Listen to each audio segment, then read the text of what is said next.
All right. Hi, everybody. Welcome to the Phi Tau Sigma 2025-2026 webinar series. So I'm here. We're lucky to have Dr. Purnendu Vasavada presenting for us today.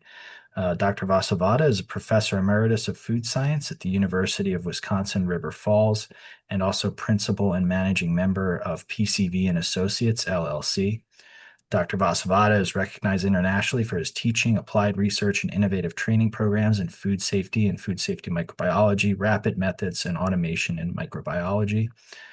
He's been an invited speaker and convener at conferences across the world in over 20 countries.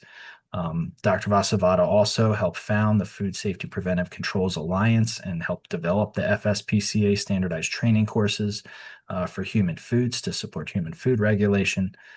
Dr. Vasavada, during his academic and extension career at the University of Wisconsin River Falls, has taught numerous courses, including quality milk production and processing, dairy manufacturing, food processing, food microbiology, as well as put on numerous workshops and seminars related to milk quality and safety, GMP, HACCP, emerging pathogens in milk, and rapid methods in microbiology, among many others. Dr. Vasavada is the author or co-author of over 100 publications and has received numerous awards and professional recognitions, including being named a Fellow of the American Academy of Microbiology, Fellow of IFT, Fellow of IAFP, as well as a member of the IAFST, an Educator Award, an Honorary Achievement Award, Fellers Award, and a number of other very distinguished awards. So as a very distinguished scientist, we're really lucky to get to hear from Dr. Vasavada today, in particular about a very, very poignant sort of topic that's not only in the US, but elsewhere, related to science communication in the age of myths, misinformation, disinformation, and conspiracy theories. So we're really privileged to have the Dr. Vasavada speak for us today about a very important topic. And I also just wanted to give everybody a heads up. We will be having another webinar series, our last installment of the spring at the end of April. So stay tuned for that. And I also am recording this, and we will be posting Dr. Vasavada's talk as well as all of our other webinar talks on our Phi Tau Sigma YouTube channel. So stay tuned for that. And so without further ado, I'd like to really thank and offer thanks to Dr. Vasavada for giving us this talk, and I'll stop sharing my screen so we can go ahead and get started. So feel free to share your screen whenever and take it away. Thank you very much.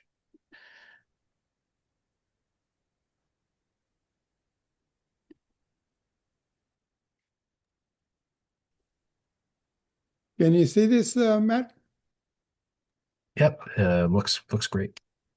Very good. Well, good afternoon, everybody, and thank you, Matt and Phi Tau Sigma, for this invitation to give this webinar. This happens to be one of my favorite topics. Ever since the beginning of my academic career at University of Wisconsin River Falls, I have developed interest even before that in talking to the general public and lay audience about various issues in microbiology and food science. Early in my career, I developed a course called Food and Consumerism, where we explore different aspects of consumerism, dealing with the labeling and additives and food information of all kind. And I also developed steady and good relationship with the social organizations such as Rotary Club and Lions Club. Also took every chance I got, whether I invited or not, to talk to the church groups and the high school teachers. And so this has been a very good. And ever since pandemic of COVID-19, this topic has been come to the forefront. And I'll talk to you about a little bit more about it, because we have new tools to do the communication, but those are more than double-edged sword. You can disseminate the scientific information fast enough now. You can reach people very easily through internet and social media, but it can also backfire on you in the sense that what you dish out come back 10 times back to you in a very different way. So I could tell you more about me, but suffice to say that one thing I learned from teaching undergraduate students and doing the extension work is that you are not a good scientist if you cannot communicate with people in their own terms. So that's what we're going to try to emphasize today and practice. Our agenda today deals with a brief introduction of the problem. We will look at some new terminology that is coming to the forefront in recent years, especially since the COVID-19 pandemic. We'll define those terms and explain a little bit more about it. And then discuss how people get their information and where the problem lies. If your main source of information is internet and social media, like a lot of people have, then how would you decide if this is a fake news or is it something you're interested in? If there's a website, how would you decide if there's a credible source of information? And to that end, I'm going to talk a little bit about what is known as a CRAP test, C-R-A-P. Then we'll switch the topic a little bit to talk about science communication per se. What is the role of scientists and how you communicate science to the public? And hopefully provide some tips as to how you do that, how it is different for you to talk to the technical audience when you're doing a scientific meetings or departmental seminars versus how do you talk to the general public. And then I hope you would bear with me, Matt, but I'm also going to talk about what I see as a potential role of Phi Tau Sigma, what they can do in this particular situation and a problem, and how we can help that. After all that, if you have time, we'll do a summary. If not, we'll go to the question and answer. Okay? So, in the last few years, especially even before the pandemic, we have had a lot of new terminology creeping up in our national discourse, if you will. It looks like sometimes you're talking to the teeny boppers and sometimes you're talking to you don't know what. But things like it is a hoax, phishing scheme, things like clickbaits, things like fake news. I never knew about fake news till about 10, 15 years ago when this term started propping up all over the place. And seems to me at that time that what you say is a news, what somebody else says debunking you is a fake news. So we will talk about that. There are some new terminology that has come in our lexicon: misinformation, disinformation, malinformation. All of these, the social scientists put it into one collective term called information disorder. We also have a new term that is coined since 2023, that is an infodemic, and we will talk about that a little bit more. So what are the myths, misinformation, disinformation, malinformation? Let's define the terms. A myth is a kind of story that people would use to explain something about the world they live in.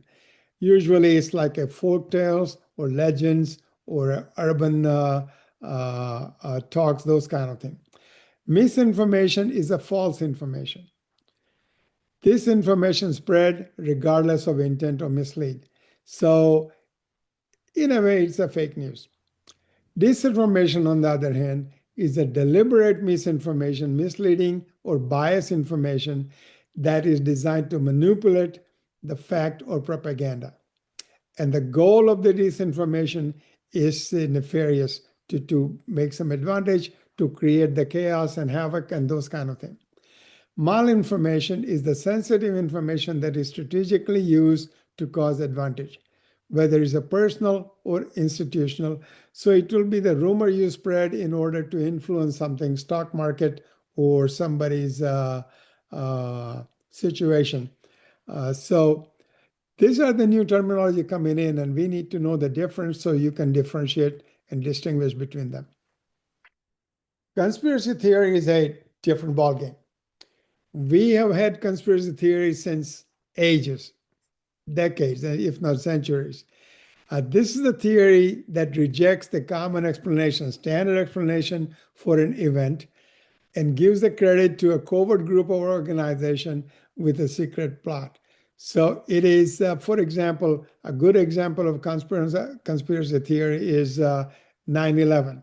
And a lot of people think that that was uh, plotted in New York City by some people who wanted to get some through the government or whatever. Another good example of conspiracy theory is um, people put something in your food to manipulate your behavior. A lot of those conspiracy theories are about. This is an explanation of an event that claims it was the result of a secret and often complex and evil plot by multiple people. Speaking of the current event, we've been looking at the tremendous picture sent by Artemis 2, the space travel right now. But when the first space landing happened back in the 60s, some people thought it was a Hollywood set. It never happened in real life, and it was just a big conspiracy the government had. Most conspiracy theory involves supposedly secret knowledge of the secret and evil dealings of the powerful people, especially politicians, government officials, billionaires, and celebrities. And even now, when you look at the different conspiracy theories, you would think that there is somebody who is a powerful behind that, and that their goal is to get some advantage. Such plots are often claimed to have the goal of controlling world events and ordinary people. So, myths, urban legends, and folklore, these are the common stories in certain cultures or certain localities that comes in through generation to generation. You, I'm sure you are familiar with the Yeti or abominable snowman. Um, if you are in Scotland, Nessie or Loch Ness Monster is a very common myth. I went to Scotland many, many years ago and spent a couple of hours looking at the water to see if I can spot it. And then in our neck of the wood, we have a big myth and legend of the Paul Bunyan and Babe the Blue Ox. And according to this legend, Paul Bunyan's and his ex, it drew a line from the Great Lakes all the way to the Mississippi River, to the ocean. That became the Mississippi River. And Paul Bunyan, dug up the Great Lakes with the help of his Babe the Blue Ox. So we have this myths and urban legends. Some of them are funny. Some of them are interesting. Some of there's something you can talk about the campfire and get people interested in what you're talking about.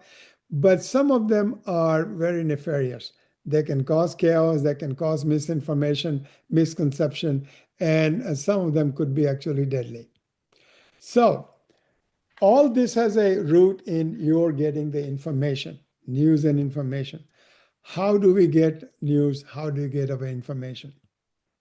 Well, news and information is something main thing that people want to do. They want to know what is happening around them, what is happening in the world, what is happening in the neighborhood. And based on the information and news you will get, it might be a misinformation, it might be disinformation because somebody's trying to deceive you. It might be malinformation, or it might lead to some misconception. So some people get the news through news media. And if you're reading the New York Times, actually, my nephew, who is Gen Z, he starts his day by reading New York Times. A lot of people still get the news from Washington Post, Wall Street Journal, New York Times, USA Today, but not too many. This is getting less and less and less. And as you notice, the print media is consolidating and there are fewer outlets that you can rely on. More people get the news from the television. And pick your poison, depends on your choice. If you're watching Fox News all the time versus if you're a CNN or MS Now connoisseur, you might get a different information or information with a different twist. It might be misinformation. It might be just omission of key information you need to have. But nonetheless, this is a major source of information for a lot of people. And then finally, you have a social media and network internet. As a matter of fact, I think it's been 2008 or even a little earlier. The phrase was coined, when you want to know something, Google it. People don't even go to the encyclopedia. I remember the days when people used to have 16 volumes of Encyclopedia Britannica and you have to look it up. You can flip the pages and find something. Now you Google it. And Google is not good enough. You do binge or some other kind of thing. But the point here is social media are getting more important. Online information sources are getting more information. And one of the problem with this is that the algorithm that is developed by this information systems are that they will feed you what you want to know. You will have a confirmation bias. So if you're looking for a story for how does the tea that you drink cures your glaucoma, next time you'll do advertisement for the tea, you will have another thing dealing with the glaucoma, so on and so forth. Even Netflix, if you watch this, you might like this, and this movies or shows. So internet actually can distort your view and feed you the information that you are looking for based on your history. This trend is going to continue. We are not going to go back to the days of flipping the newspaper or even watching the news on the CBS with the Walter Cronkite. The main source of information nowadays is going to be the social media or internet. And actually, there is a US forecast that the use of internet as a source of information will increase to 330 million users by 2028. So this is here to stay. Okay. That's where our problem is as far as science communication and combating the misinformation and fake news and those kind of things. According to some study, and this is like in the time of the COVID, so this is not a quite recent, but still I think it's pretty true. 20% of the people get the news from hard copy, paper, newspaper, right? Almost 44% people get the news information for the Facebook. And anybody who uses the Facebook will tell you that you have a different flavor of news on Facebook than you would on some other kind of things. So because there might be a lot of the misinformation or disinformation and the fake news, there's a whole new career path, if you will, among the journalists and some other people, lay scientists, about fact checking. So every time you see a news, you want to fact check. And in the day of COVID-19, fact checkers worked overtime correcting the falsehood and other mis and disinformation. There are several sites that you can go for fact checking. Factcheck.org is a good one. Snopes.com is a very good and busy one. And then International Fact Checking Network, IFCN. The reason for this is that when you see the news and you click on it and you forward it to somebody else and they like it because they are like-minded people, your friend, they will forward to somebody else and so on and so on. Pretty soon you have a infodemic. Something that started as a very innocuous little fake news will be going viral. Matt, you would like the term viral. It used to mean different thing to me when I worked on bacteriophage. But now anything you do will go viral because people click and people forward. So fake news spreads faster, 6 times faster than the regular news. It is like a virus, and it is just as dangerous as a pathogenic virus. So that brings us to the infodemic. What is infodemic and what is the impact of infodemics? Well, infodemic is an overabundance of information. Some of them is accurate, some of it is not. That makes it hard for people to find trustworthy sources and reliable guidance when they need it the most. This is a WHO definition, came out in wake of the COVID-19. So when you have an infodemic, when you have this deluge of information that you can decide which one is true, which one is false, um, first thing it happens is there is a dissemination of disinformation, fake news, and rumors faster than you can imagine. This kind of information undermines the public health response and advance alternative agendas of group or individuals. So you can have a uh, echo chamber where it amplifies what you already thinking, what somebody wants you to thinking. It reduces the effectiveness of public health measures. So think about COVID. When you hear that hydroxychloroquine will cure COVID, and you keep hearing that. That actually undermines the public health message that don't do that. And then lack of trust in information about diet and nutrition, vaccination, etc.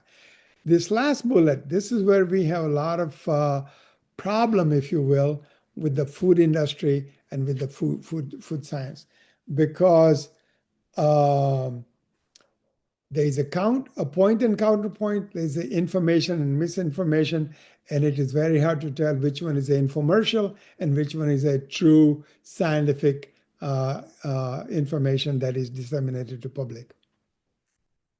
So let's look at the myth, misinformation, conspiracy theories regarding food, food context surface, and food packages. This It is not brand new.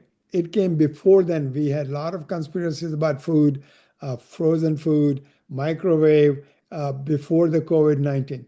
But since COVID-19, it has gone in a very high spirit, high volume.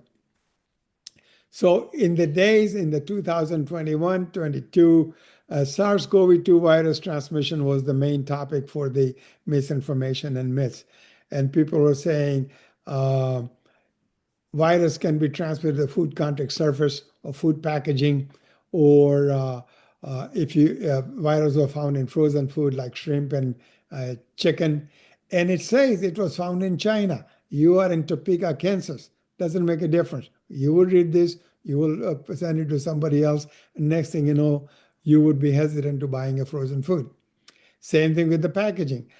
I know people even now, they're washing all the cans, all the packages they buy, all the groceries they get, and that could be actually dangerous. I mean, you take a chlorine water and wash your lettuce before you do it because you want to be very safe. It may not be good for you. There are a lot of myths and misinformation about cures, therapeutics, and remedies, and in particular, there are some information about the mega doses of vitamin D and vitamin C supplementation, particularly in the context of treatment and prevention of COVID-2. Okay. This got so bad in the COVID days, the WHO, FAO, FDA, CDC, they all came out with the guidance and the notification that neither food nor food packaging is a pathway for the spread of SARS-CoV-2, and SARS-CoV-2 is not a direct food safety concern. But you consider that this guidance compared to all the deluge of information every day from a variety of sources, and it becomes very difficult for you to differentiate. So we have several myths and misinformation and conspiracy theories about the food. A lot of them, we don't have enough time to do that, and maybe it's a different seminar topic, Matt. But a lot of them can be what is bad for you. Fat is bad for you, cholesterol is bad for you, carbohydrate is bad for you, lactose is bad for you, raw milk is good for you, right? Of frozen versus fresh. I would not buy this fresh at all because that might be pesticide and whatever. I would buy frozen and vice versa. And then, of course, the cures, therapeutics, and remedies. And lately, GMO has died down a little bit. But then it comes up once again when somebody has a new regulation for labeling coming up. But ultra processed food had gotten over emphasis, and you see a lot of discussion about the ultra processed food. And some extreme as it will kill you, and some says If you buy the food and boil it, it's ultra processed, and that will hurt you. So these are the major themes, if you will, of the misinformation. It is interesting. In COVID days, a lot of the things people are doing about the cure therapeutic remedies, like eating garlic, would prevent the disease, or drinking some kind of a hot tea or hot water, or hot peppers would prevent or cure the disease. Um, FDA put out the tweet, because this was before the X days, and that says there is no evidence from the current outbreak that eating garlic has protected people from the new coronavirus. Drinking bleach can be fatal. Hot peppers, if they're super hot, you might feel the pain, but the coronavirus won't. People have done that time and again. So uh, some of those claims were actually false, and Department of Justice had investigated those, and there were some legal consequences of people uh, promoting silver colloidal cure and those kind of things. So myth and misinformation will be around, and as a food scientist, it is our job to fight the misinformation and debunk the rumors that might be out there. So how would you debunk myths and combat misinformation? Rest of the webinar, we'll be talking about that, talk about some tips about how you do that in your routine, normal life, how you do it as an organization, and how you do it as a public entity. So if you want to combat the fake news, first of all, you want to develop a habit where you don't just look at the headline and click it forward to somebody else. Hey, did you see this? Right? Go beyond the headline. See what is the original source, who is posting this. Um, if the claim is too good to be true, it is too good to be true, right? When you look at your cell phone and when you look at you scrolling till midnight, they always say that. Do this and you will live longer. Do this and your arthritis will go away. A lot of them are seems to be too good to be true, and indeed they might be. One thing you do is double check the information before you even think about forwarding to anybody else. And if at all possible, do not forward or disseminate information that you are not critically appraised, because this is where the infodemic comes in. This is where the misinformation goes viral, and some people might believe it and be damaged. So our main source of information, as I mentioned to you, is going through different websites. How many of you have or know somebody who has gone to the WebMD, print out the 20-page paper, and take it to the doctor at the medical appointment? Say, doctor, I think when I do this, this was the reason. That's what the MD says. I have a family of doctors. They hate that. But people do that. Website is your main source of information. So how would you know if the website is good? Well, usually if the URL is .com, .edu, .gov, .net, .org, these are usually good websites, but you have to be careful. Government website, cdc.gov, fda.gov, these are good websites and official source of information.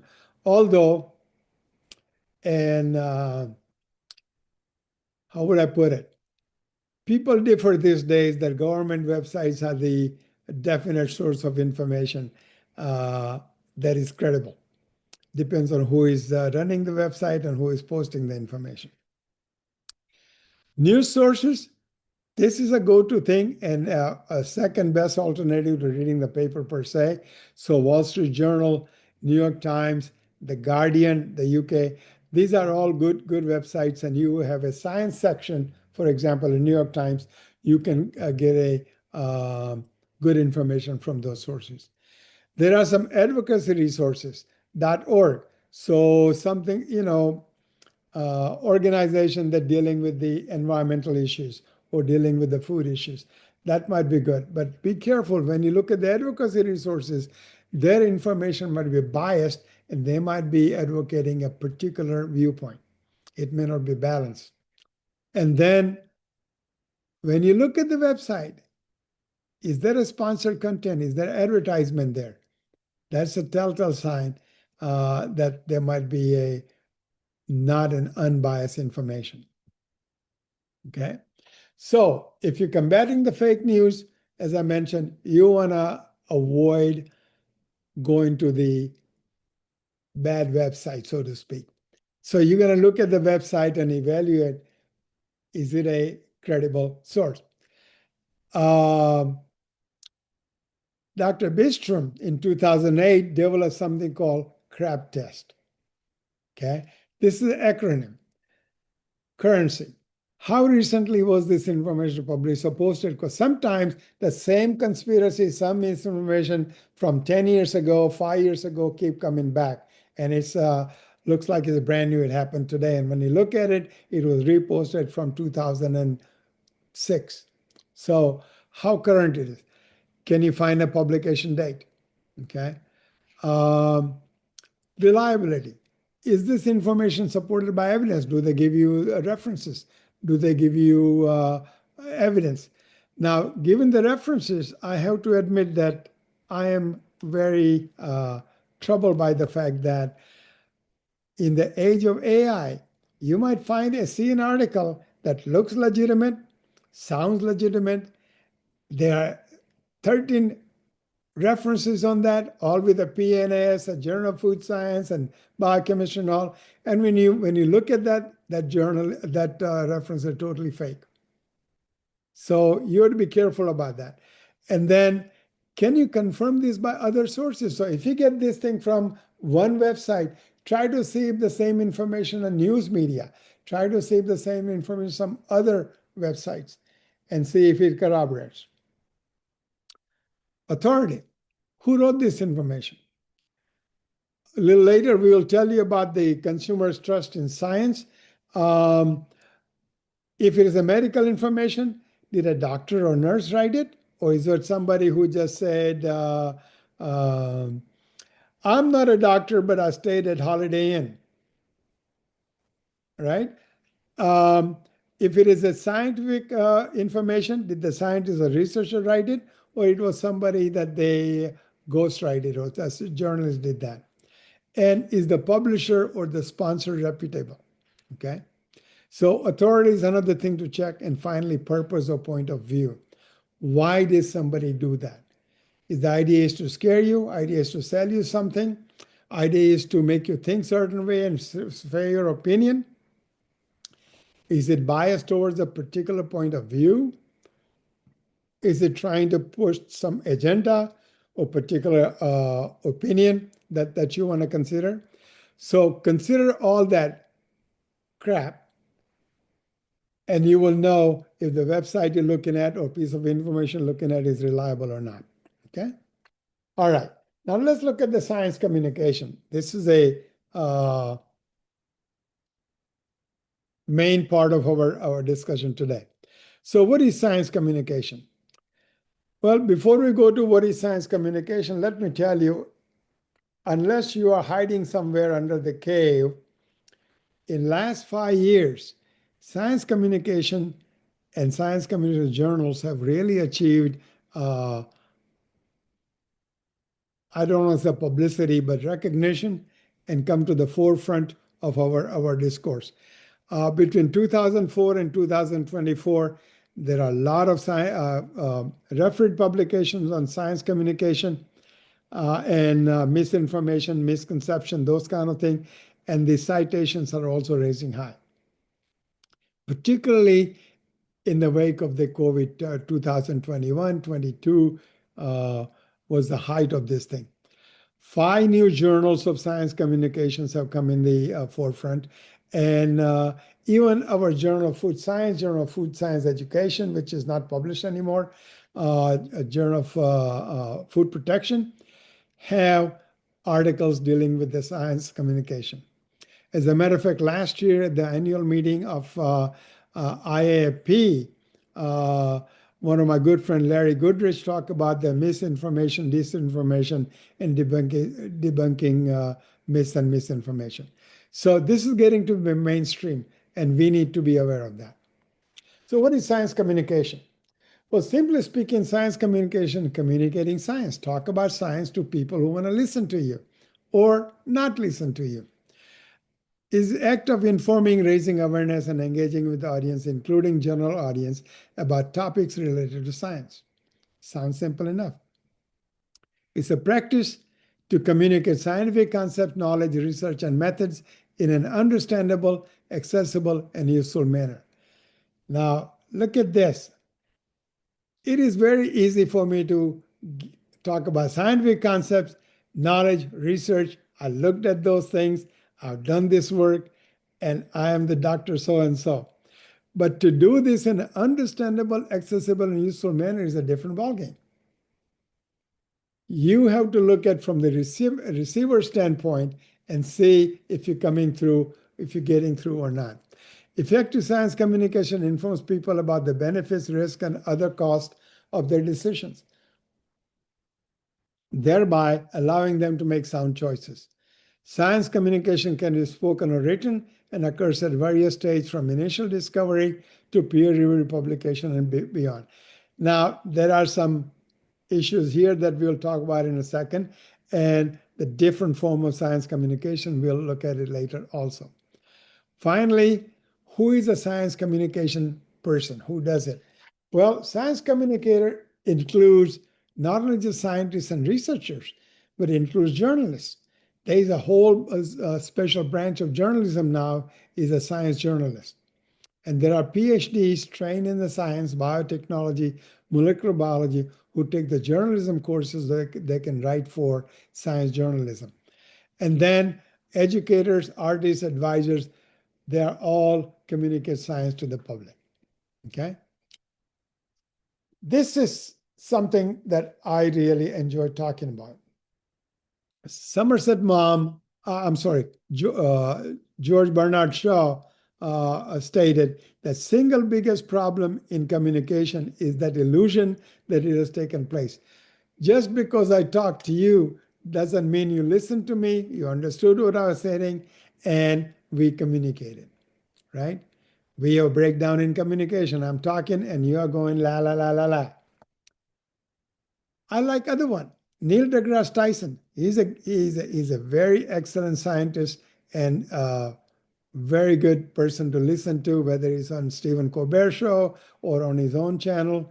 Neil deGrasse Tyson says the good thing about science is that it's true whether or not you believe in it. It doesn't make a difference what you believe. A truth is a truth. So things like this alternate fact, all fact, that is a hoax. That doesn't work. And Rowe mentioned that nothing in science has any value to society if it is not communicated. In other words, and that's what my advisor used to say, if you do the work and don't publish, it's like getting all dressed up, turning lights out, and staying in your basement. Who notices? If you don't communicate science, it has no value to the society. Dr. Fauci, you know his name.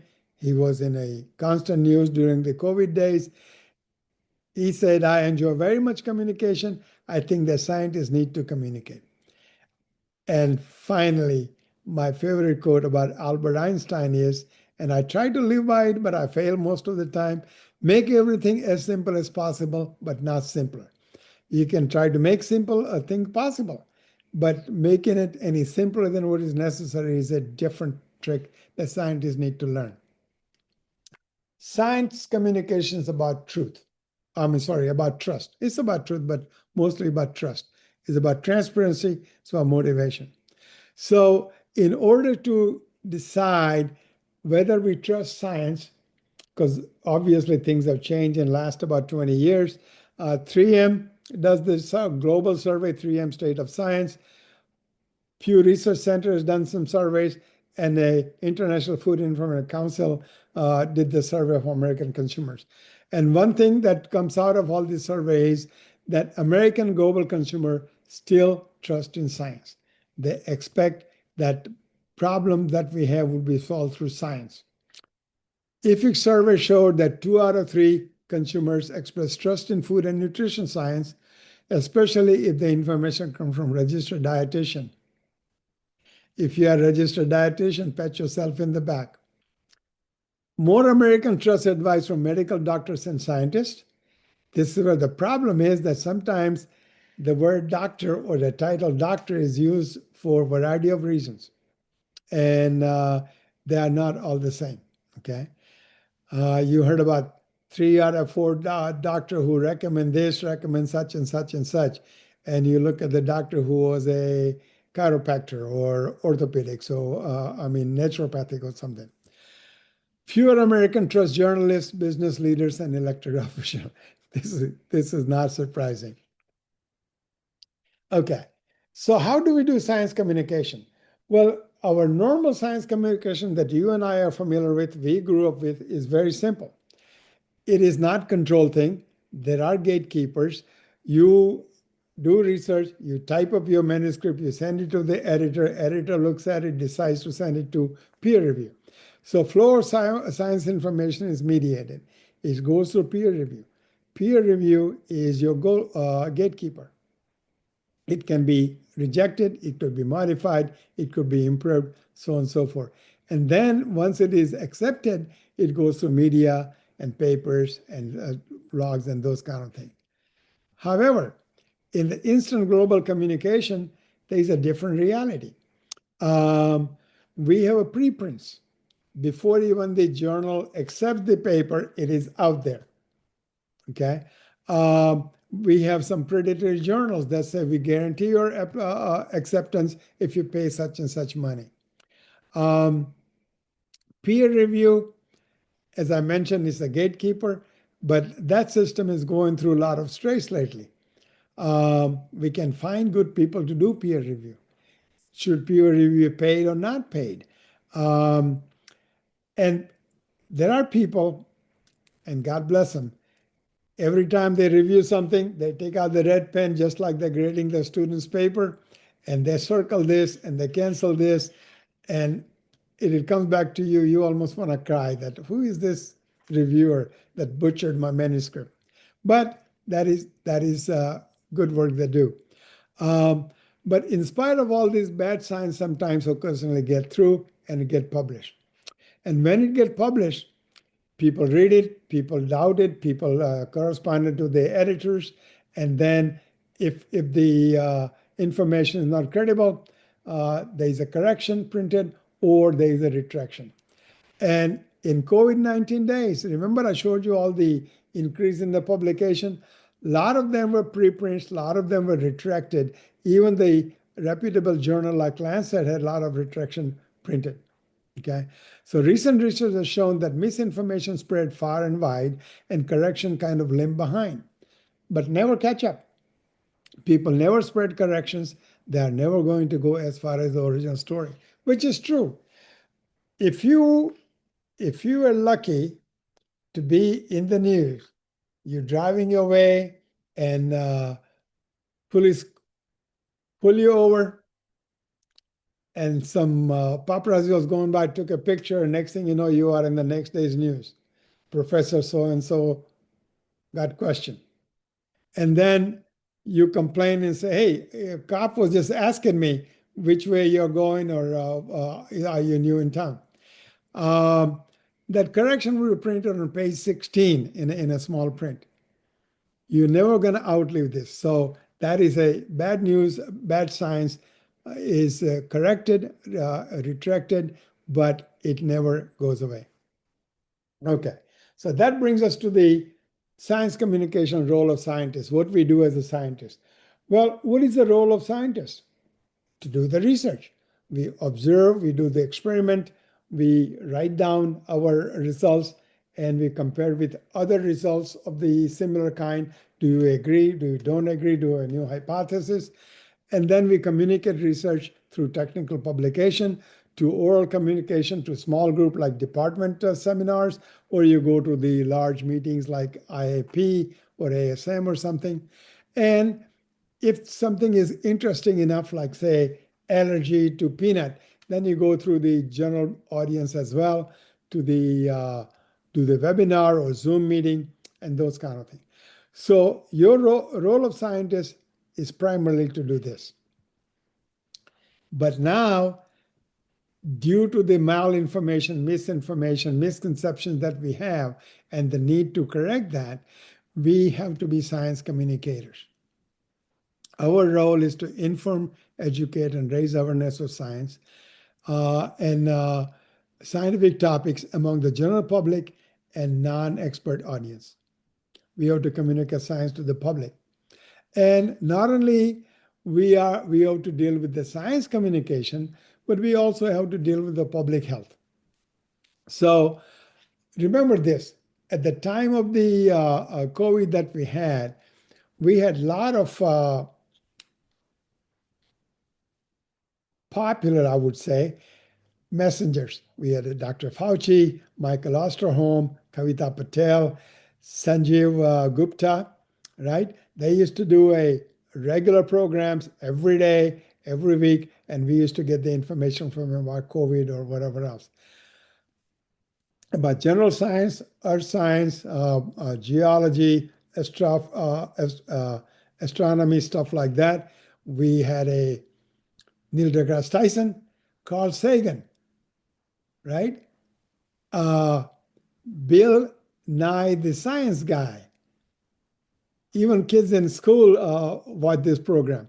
And of course, our Hawkeye peers, that they mesh, Alan Alda. So we had a lot of those public health communicators and science communicators. What about the food science? And what about food science communicators? And I think I'm going to try something, Matt, that you had mentioned. Could you name your favorite food science communicators? I have at least 2 and 3 that even now, if I see that they're giving a talk somewhere, I want to drive 100 miles to go listen to them. So let us know your favorite food science communicators and why do you think they are favorite food science communicators? And then maybe towards the end, we can see, put the comments. I don't think comment sections are available, but you can put in a question and answer. Okay? Please do that. Okay. So our role of scientists is to communicate the public. How are we going to communicate science to the public? Well, communicating science to the public is totally different ballgame. It is like talking apples and oranges, right? I've heard this thing, and I don't think I agree to this, but maybe you have a different opinion. Those who can do science.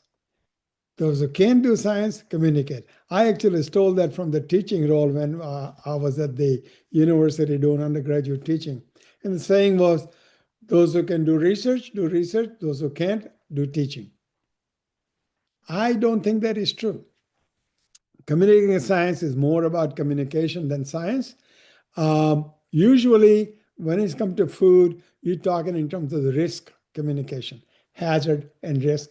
And now this terminology has come in the regulation, everything else is a risk-based hazard analysis, right?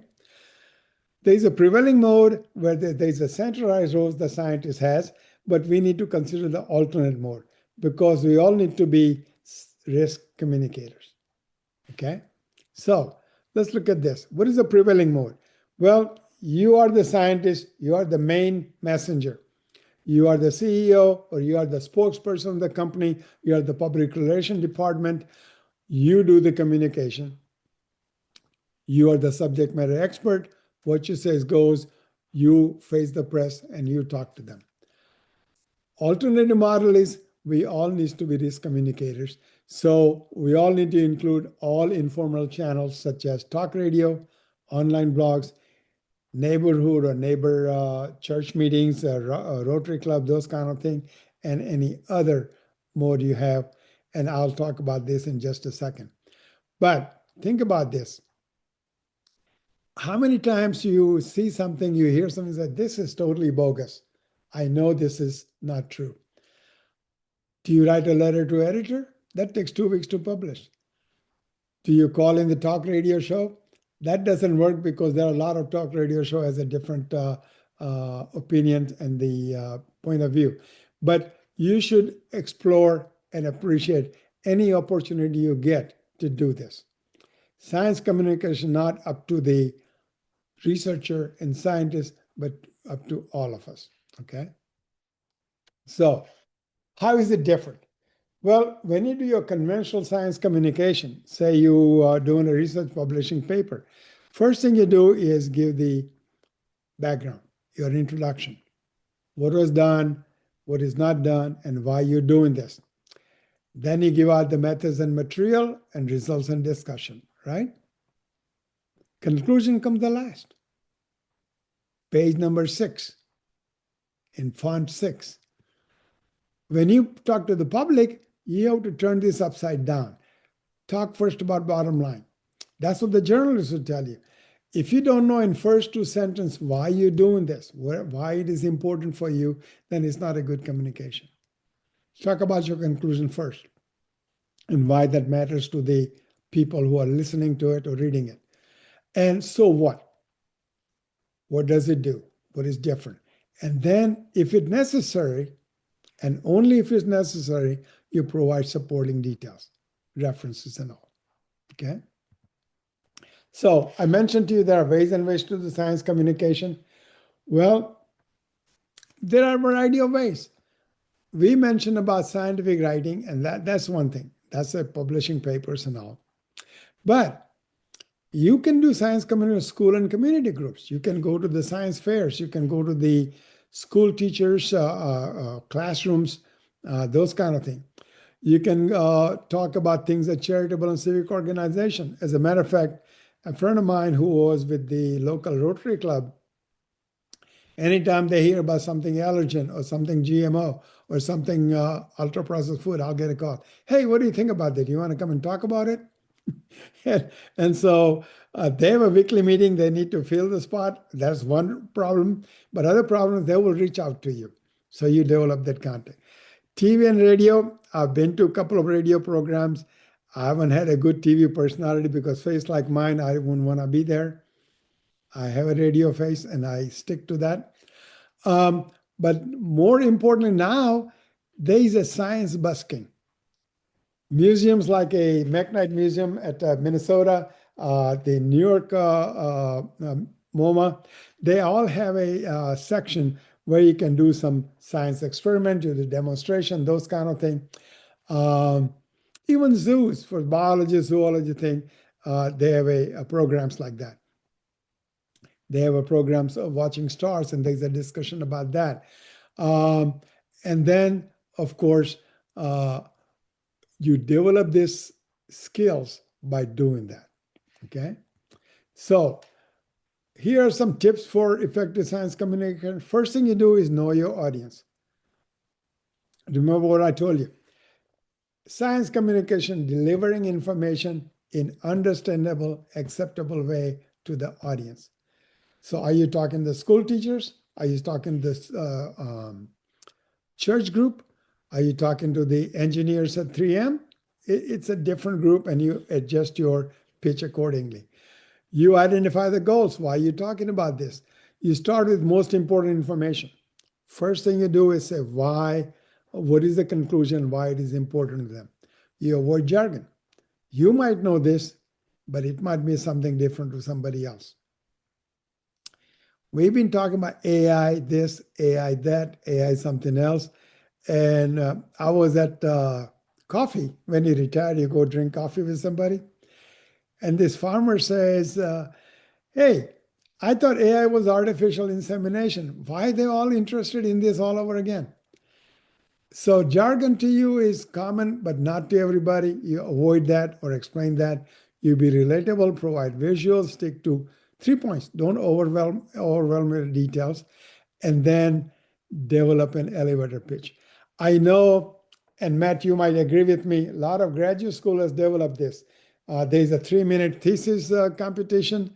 There is an elevator speech for the industry that if you riding with your boss from 3rd floor to ground floor, and you want to push something because that's the first time you got him in a confined space, what would you do? You develop that. You practice that because you never know you're going to get that chance. Okay. So with all those things, what does Phi Tau Sigma can do?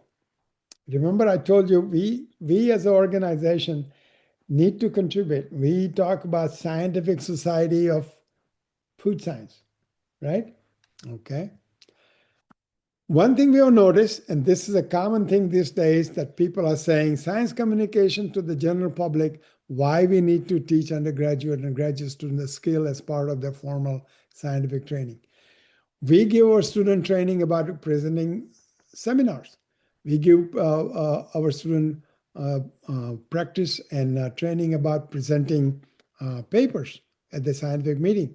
We give them training about technical writing. We don't tell them how to talk to the farmers and the shopkeepers and the church ladies and those kind of things, particularly the undergraduates, because remember, only 6 to 8% of the undergraduate population end up going to graduate school. Now, you can fact check me, is 6 to 8% true, or did I make it up something? That's sure. But the problem is very few undergraduate will go to graduate school.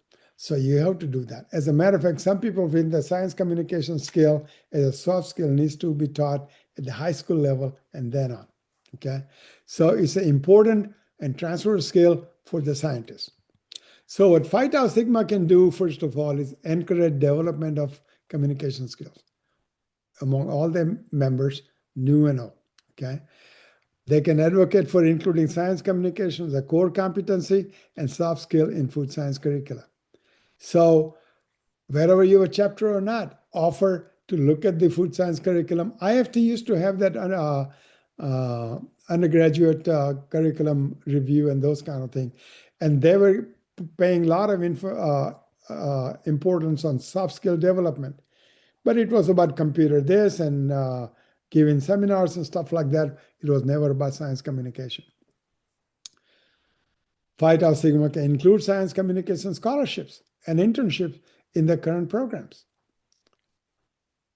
And I think that that would be a good project for us to do.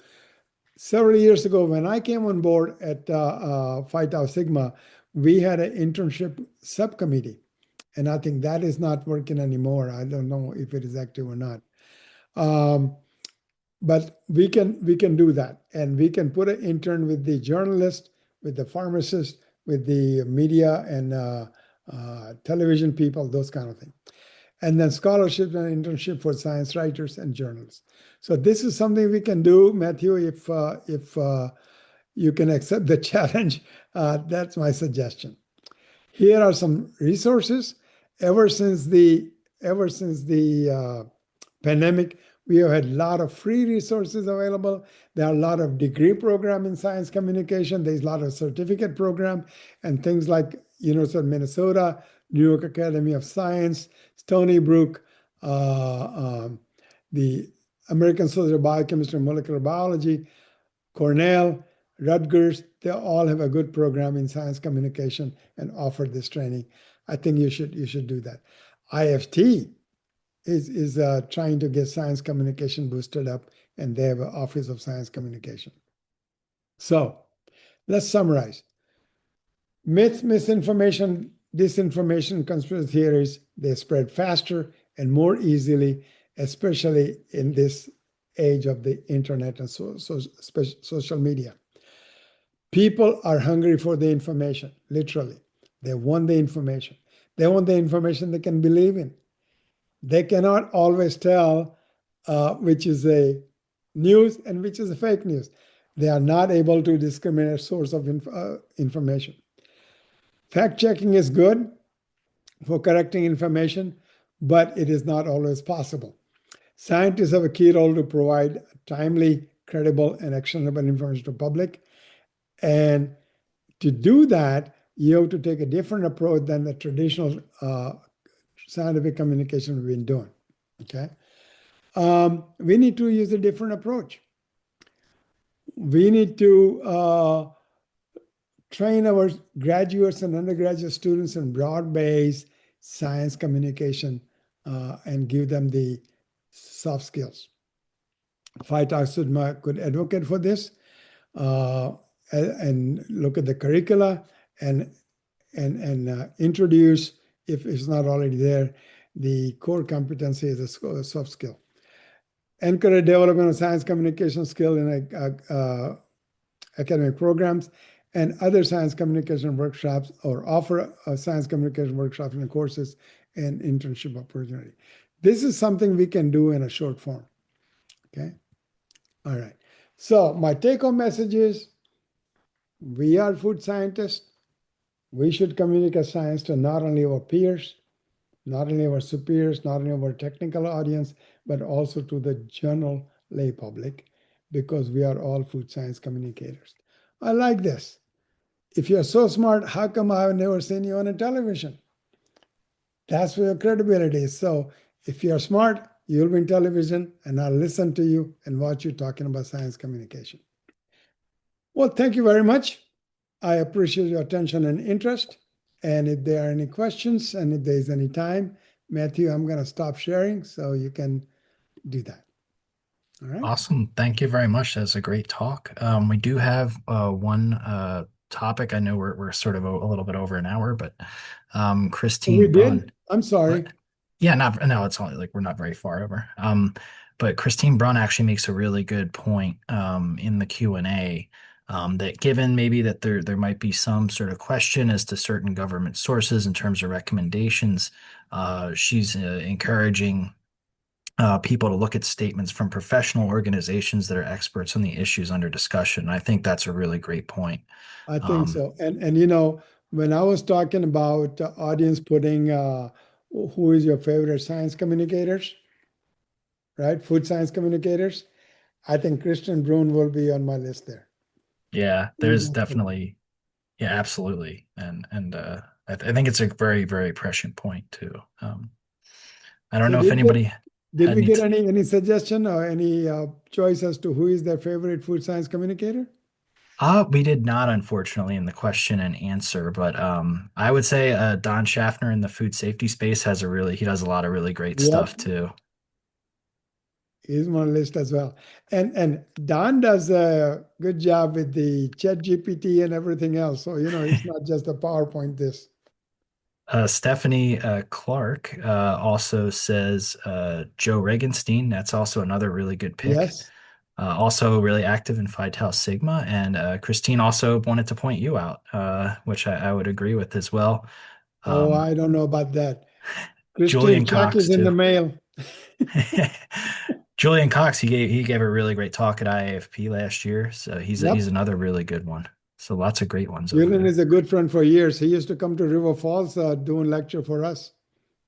Cool, cool. I guess if anybody in the Q&A has any time for like another quick question, otherwise we may sort of go ahead and wrap up here. Does anybody have any sort of final questions? Uh, cool. So Stephanie says, thanks, PC, and they need to sign out. I know folks have to get to meetings and things. I would just like to take the time to thank you as well, Dr. Vasavada, for giving this talk. It was really excellent, and I think definitely something that people should be referencing. So we will be sharing this and uploading it to YouTube and promoting it on our Phi Tau Sigma YouTube channel, where you can watch this webinar as well as previous webinars as well. We've had a really good year so far. So thank you again, Dr. Vasavada, and I guess have a great afternoon and evening. Thank you. And thank you, Christine and Stephanie. I wish I could have seen you, but that's the way the Zoom works here. Yeah, the webinar is a little bit odd, but thank you so much. And I'm going to see if there's a way to stop recording, but I'm not entirely sure. But I think that'll sort of wrap up our Okay. webinar for today. Thank you, Matt. I Have a good one. appreciate that. Yep. Bye.